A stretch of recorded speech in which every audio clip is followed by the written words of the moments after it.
First of all, we will discuss what is an essay. The word essay means a literary composition on any subject or a short attempt on a given subject. ऐसे basically होता क्या है कि हमें कोई subject, हमें कोई topic दे दिया जाता है, हमने उसके ऊपर लिखना होता है. उसके बाद है essay writing is used to express feelings of a person on some subject, but it is also used for written composition. ऐसे राइटिंग हमारे ख़यालात, हमारी फीलिंग्स, हम दिए गए सब्जेक्ट या टॉपिक के बारे में क्या है, हमें वो लिखना होता है. ऐसे राइटिंग में ये रिटन कंपोजिशन होती है. उसके बाद it gives information about the subject and gives personal views and opinions. ये हमें, जब हम ऐसे लिख रहे होते हैं तो वो ऐसे में हम क्या लिखते हैं कि सब्जेक्ट के बारे में हम इंफॉर्मेशन प्रोवाइड करते हैं और हमारी क्या राय है, हमारे क्या ख़यालात हैं उस टॉपिक के बारे में, वो हम बयान करते हैं. Then we will discuss the characteristics of an एसे.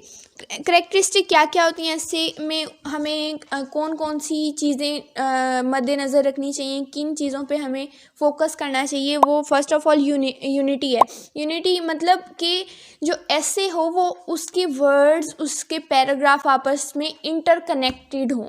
हमें ये ना हो कि एक पैराग्राफ कहीं जा रहा है, दूसरा पैराग्राफ कहीं जा रहा है, मतलब उसके वर्ड्स, उसका थीम है वो आपस में इंटरकनेक्टेड हो.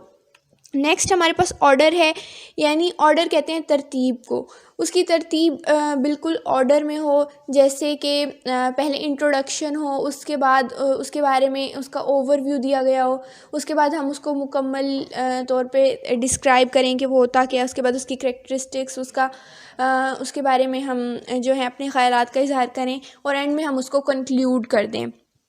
नेक्स्ट हमारे पास है कॉन्साइज़. कॉन्साइज़ का मतलब होता है कि ना ऐसे बहुत लंबा हो और ना ही ऐसे जो है बहुत छोटा हो. उसका यानी समरी हमने टोटल उस सब्जेक्ट के बारे में बयान की हुई हो. उसके बाद हमारे पास है स्टाइल. हमारा ऐसे लिखने का स्टाइल अच्छा होना चाहिए, वो जो है रीडर को अट्रैक्ट कर रहा हो. उसके बाद हमारे पास पर्सनल टच है. ये नहीं है कि हमने सारा डाटा कॉपी पेस्ट करना है, नहीं, हमें अपने भी ख़यालात का इज़हार करना है, अपनी भी राय देनी है, अपनी भी ओपिनियंस देनी है ऐसे में. यहाँ पे जो करेक्टरिस्टिक्स हैं उनको बयान किया गया है. फर्स्ट ऑफ ऑल यूनिटी है, उसको हमने जैसे कि डिस्कस किया. ऐसे should be in unity and sentences must be linked with each other. वही बात आ गई कि जो ऐसे है वो प्रॉपर जो है उसके पैराग्राफ, उसके वर्ड्स, उसके सेंटेंसेस आपस में लिंक कर रहे हों. उसके बाद ऑर्डर है. ऐसे must be in proper order, उसकी तरतीब जो है वो प्रॉपर वे में होनी चाहिए. उसके बाद कॉन्साइज़ है. Essay should not be too long, everything must be described concisely. यही कि ऐसे बहुत ज़्यादा लंबा ना हो, उसको जो है उसको मुख्तसर, उसका जो निचोड़ है, उसका जो खुलासा है वो बयान किया हुआ हो. उसके बाद स्टाइल है. The way of written essay should be to the point and simple. उसका स्टाइल मतलब टू दी पॉइंट और सिंपल वे में बयान किया गया हो, बहुत ज़्यादा हैवी वोकेबलरी या हैवी लैंग्वेज यूज़ ना की गई हो. उसके बाद पर्सनल टच है.